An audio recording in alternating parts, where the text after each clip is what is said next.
वो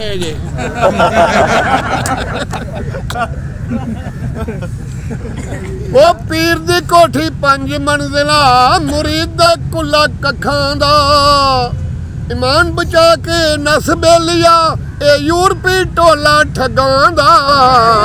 वो पीर दी कोठी 5 मंजिला मुरीद दा कुला कखां दा।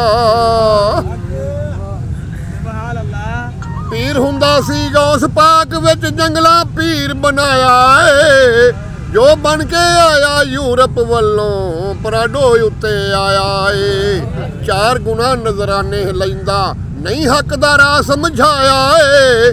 मुरीद भुलिया सी पहले पीर दा इन्हें पठा होर बिठाया है। वो फर्ज कीते इन्हें सेब ते केले वो फर्ज कीते इन्हें सेब ते केले नाले घुटन लत्तां दा। ईमान बचा के नस बेलिया ए यूरपी टोला ठगां दा। कोठी 5 मंजिला मुरीद दा कुला कखां दा। क्या बात है, क्या बात है, क्या बात है, क्या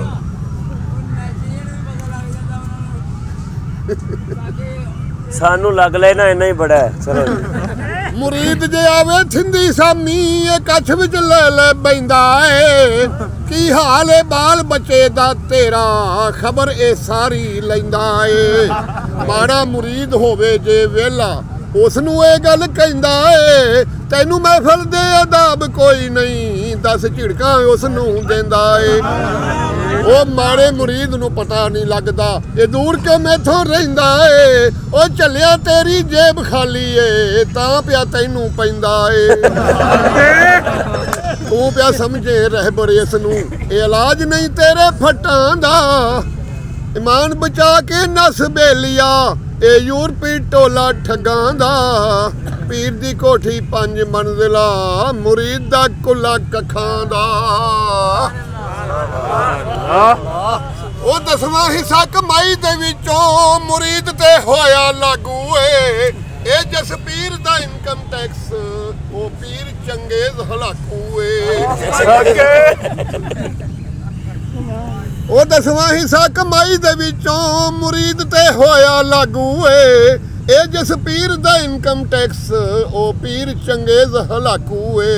शरा मुहम्मदी मूल न दसे ईमान दा उल्टा डाकू ए। इतबा अंग्रेज दी फर्जी उस ते डॉलरां कीती लागू ए। ओ 6 दर्जे बने उच्चा गा उस तो ओ सरदार वाशिंगटन सग्गां दा।